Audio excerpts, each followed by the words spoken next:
Pasti. Aduh, jangan bosan-bosan ya dengerin gue di podcastnya Planet Niners ya, karena emang darahnya wah Miss Kepo parah cuy. Oke, gue udah sempat keliling-keliling ke teknik, ke desain produk.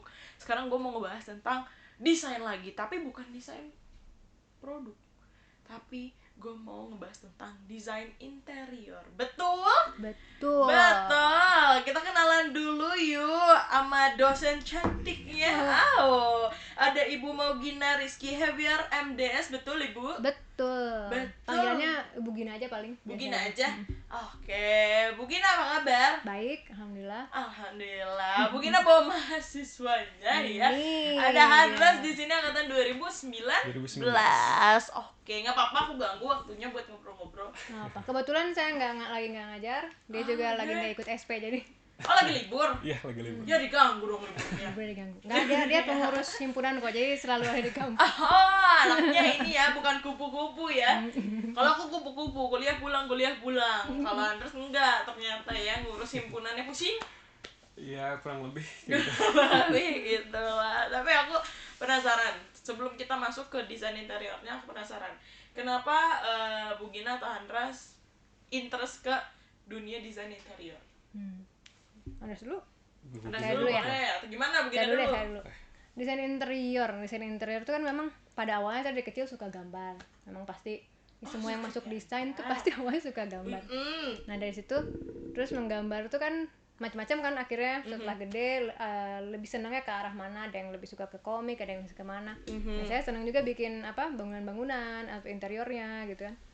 Lalu akhirnya kuliah desain interior. Nah di situ ternyata seru, kita bisa berhubungan dengan banyak aspek dalam ruangan, jadi khususnya tuh manusia dalam ruang gitu. Jadi kita akhirnya tahu lah gimana membuat ruangan yang nyaman untuk penggunanya gitu. Kayak misalnya ruangan ini untuk podcast nih, dibikin dari fungsinya sama dari kenyamanannya tuh dibuat sedemikian rupa biar akhirnya berfungsi dengan baik dan orang yang pakai juga nyaman gitu, kayak gitu.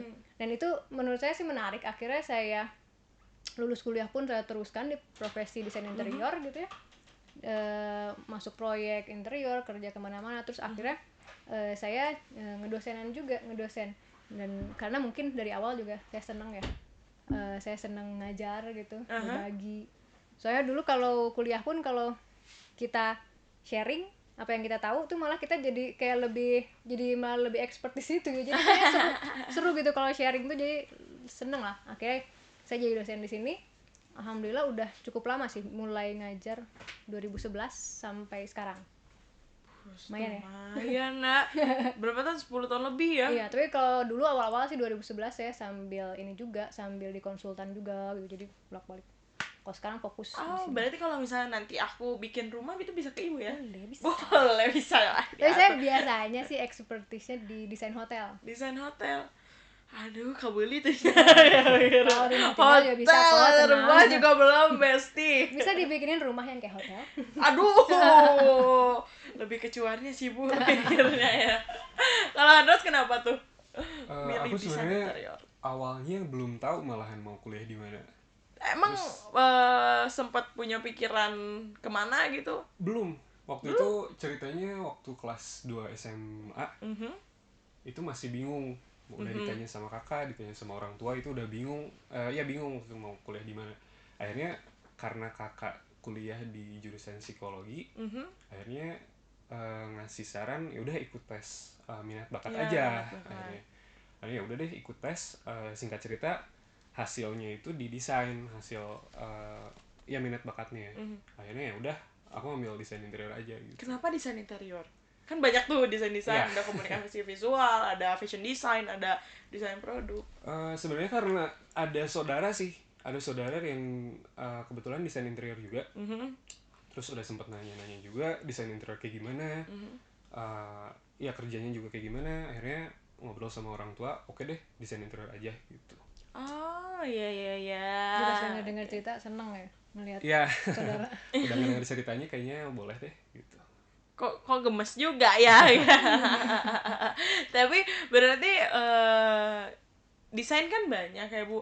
Cuman yang aku bingungin adalah sebenarnya desain interior itu beda nggak sih sama arsitektur? Karena kan misalnya arsitektur juga bikinnya bukan cuman mau bikin bangunannya, tapi dia ada gambar layoutnya juga kan. Itu gimana tuh Bu? Sebenarnya kalau disebut berhubungan, kita sangat berhubungan sih. Kalau dalam proyek pun tuh kita koordinasinya pasti arsitek, interior, ada sipil juga, itu biasanya kita berhubungan erat. Kayak kalau kakak adik lah gitu ya, mungkin masih hampir satu rumpun lah. Nah, bedanya kalau arsitektur memang dia lebih ke bangunannya. Jadi fungsi, ada hubungan dengan manusia juga, jadi dengan bangunan gitu ya. Nah, kalau interior mungkin lebih detail ke dalam ruangannya gitu. Jadi kita lebih detailing, ini dindingnya harus seperti apa, apakah kasih profil atau enggak, terus dindingnya harus akustik atau tidak, terus si furniture-nya harus dipilih yang seperti apa, sampai kayak ketebalan busanya tuh harus berapa, kayak gitu lebih detail. Sebenarnya kita lebih mendetail lagi. Dan juga cukup mengedepankan tuh estetika juga. Tapi walaupun begitu tetap hubungannya dengan manusia dan ruang. Jadi tetap tadi di awal harus membuat si pengguna itu di dalam ruangan tuh nyaman. Jadi sesuai fungsi terus nyaman. Dan kalaupun misalnya diperlukan adanya perubahan dalam arsitektur, kita bisa kasih ini kalau dalam proyek tuh si masukan, misalnya ini kayaknya jendela harus diperbanyak karena bagian timur nih nggak mungkin kalau terlalu gelap seperti ini gitu kan. Terus kita kasih usulan. Nanti yang ngerjainnya tuh implementasinya tetap aslinya, misalnya bagian arsiteknya atau sipilnya yang ngerjainnya, kita kasih usulan kalau di proyek gitu biasanya. Nah, jadi kita tetap sebenarnya teamwork sih, jadi barengan, cuman memang arsitek lebih ke gubahan bangunannya, nah kita tuh lebih ke detailing di dalam ruangannya gitu.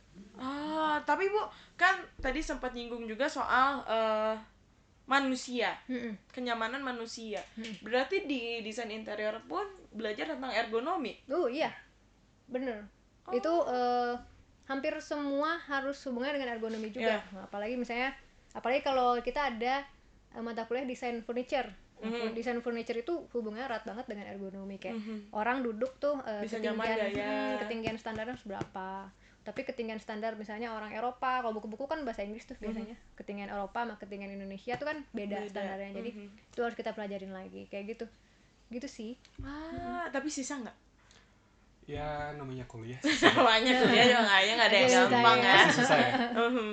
Cuma ya namanya kita kan belajar ya dari awal, dari nol, mulai dari misalkan tadi desain kursi atau desain furnitur, kita belajar si furniturnya dulu nih apa, lalu kita ya mendalami dulu si furniturnya sampai akhirnya kita belajar ngedesain dan ngebuat si kursinya juga gitu. Atau si furniturnya gitu. Kalau kuliah emang dari awal tuh mereka nggak langsung ngedesain. Jadi tingkat pertama itu semua diajarin dasarnya, kayak bikin garis lurus dulu, bahkan mulai dari itu ya kan. Nih, gimana nih bikin garis? Sebenarnya ya pas awal emang banyak juga yang ini, tapi akhirnya bikin garis lurus nggak boleh pakai penggaris sama sekali. Pakai kertas misalnya, ini kertas terus dikertasin lagi kan gitu, itu juga nggak boleh. Nah jadi memang semuanya mulai dari dasar, jadi nggak tiba-tiba mereka kaget harus ngedesain ini gitu kan. Jadi dari dasar dulu, mata kuliah dasar ada gambar dasar, gambar teknik gitu kan, gambar konstruksi. Nanti naik semester berikutnya, 2 semester kemudian tuh semester 3 baru masuk studio. Di situ mereka baru mulai merancang ruangan dan dikasih juga dasar-dasar furniture mata kuliahnya. Nah di situ merancang ruangan juga nggak langsung misalnya bikin hotel atau gitu, nggak. Jadi dari yang kecil, skala kecil dulu, one room apartemen misalnya, hunian tunggal jadi buat 1 orang. Habis itu naik ke hunian keluarga jadi rumah tinggal, naik lagi ke komersial jadi yang lebih publik lagi, naik lagi ke yang lebih publik lagi, kayak misalnya ke rumah sakit atau ke hotel. Nah itu baru jadi naik terus, jadi nggak dari gitu ya. Jadi ada dari awalnya lah, nggak langsung kaget mereka tuh gitu. Ada dilatih dulu dari awal. Tapi gitu. kalau mata kuliah favorit itu apa sih? Apa nih? Kuliah favorit ya? Itu biasa ya? Yang seru banget. Wah gila nih, seru banget. Kayaknya paling seru kemarin sih, di semester kemarin waktu kita mungkin mata kuliah terakhir dari furnitur ya, yang kita jadi disuruh membuat tematis dan prototipe dari kursinya. Jadi kita ngedesain kursi terus ngebuat kursinya juga. Mungkin itu sih yang paling seru. Desain furniture, tematis dan prototipe. Jadi dari awal semester mereka harus pilih tema tertentu. Kita kasihnya tema alam. Jadi dari nature, misalnya ada yang bikin kursi dari laba-laba.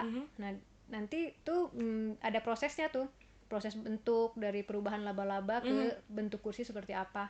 Nanti mereka di akhir semester membuat si kursinya 1:1, jadi semua punya kursi. Habis itu Tapi itu per pameran kelompok? biasanya. Enggak, satu orang. Satu orang satu. Satu. Terus nyari bahan-bahannya gitu susah nggak? Kan mereka juga ada ini mata kuliah pengantar bahan, jadi sebenarnya pengetahuan bahan interior tuh ada lab material juga di kampus. Sebetulnya harusnya sih nggak susah. Andras kemarin tuh bikin kursi apa ya? Aku ngambil dari apa ya namanya, daun apa ya, aku lupa, pokoknya daun yang bentuknya tuh agak unik gitulah. Cuma memang Monstera Pak, bukan? bukan, Bukan. aku lupa namanya apa ya.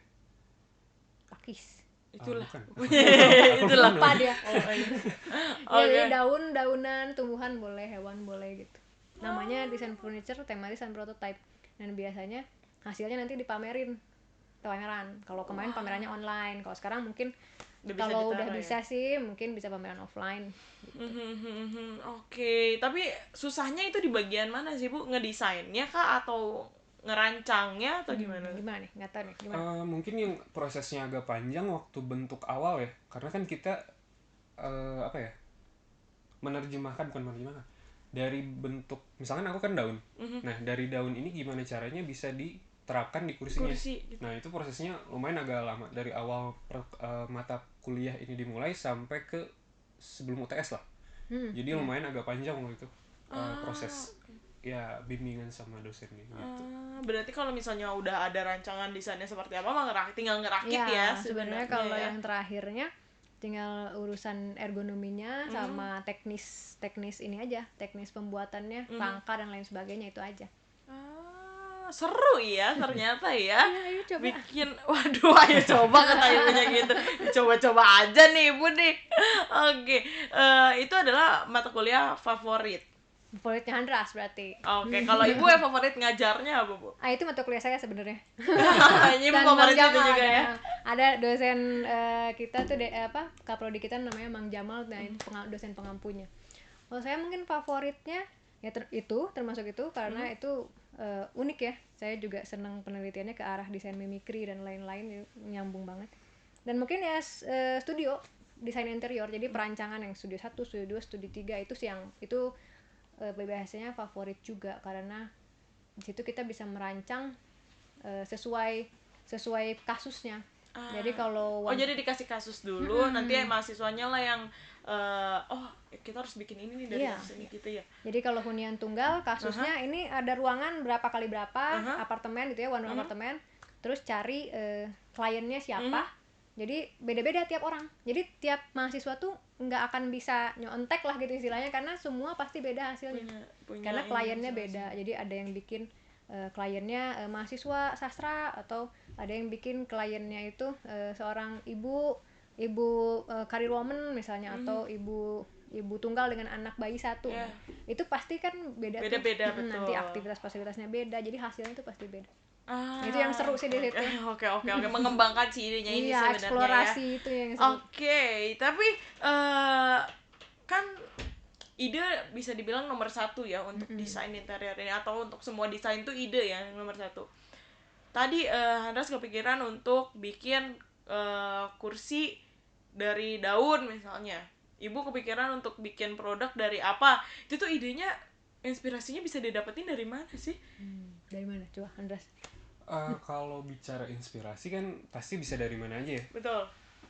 Jadi kalau ya selama aku kuliah di sini ya, yang aku pelajari itu pertama-tama misalkan kita mau bikin suatu desain nih.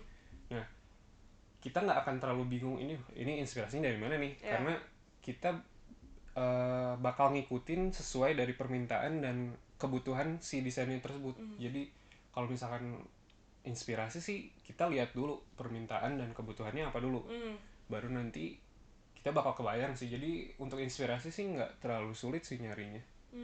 Bukan jadi kendalanya juga Ya sebenarnya. bukan kendala utamanya sih, karena kita ada ya mungkin patokan lah ya, patokan dari permintaan desainnya gitu. Kalau kendalanya biasanya apa? Kalau desainer itu kan memang tidak bisa terlalu banyak keakuan gitu. Jadi Ya. harus dilihat kebutuhan klien itu Kliennya itu apa. apa? Atau juga harus dilihat juga kadang keinginan klien dan kebutuhan klien itu beda. Jadi terkadang mau yang mewah banget tapi ternyata mau dindingnya warna merah misalnya, lantainya mau warna hitam, tapi di kamar tidur misalnya kayak gitu, terus ternyata tidak sesuai dengan si karakteristik si yang punya kamarnya. Nah, itu juga kita yang akhirnya menjembatani di situ keinginan dan kebutuhan klien kayak gitu.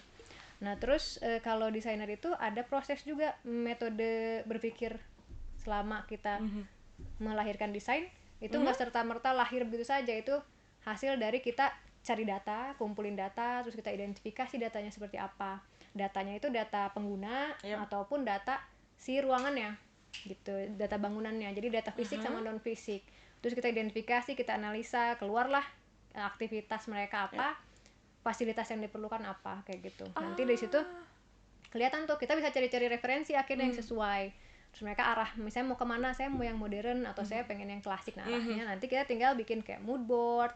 Terus di situ maksudnya juga mulai bikin layout yang sesuai dengan aktivitas mereka, fasilitasnya gitu. Nah, akhirnya di hasil akhirnya itu muncul desain interiornya gitu. Oh gitu. Jadi sebenarnya bukan gimana kitanya nyari inspirasi, tapi tergantung sama request kliennya seperti apa.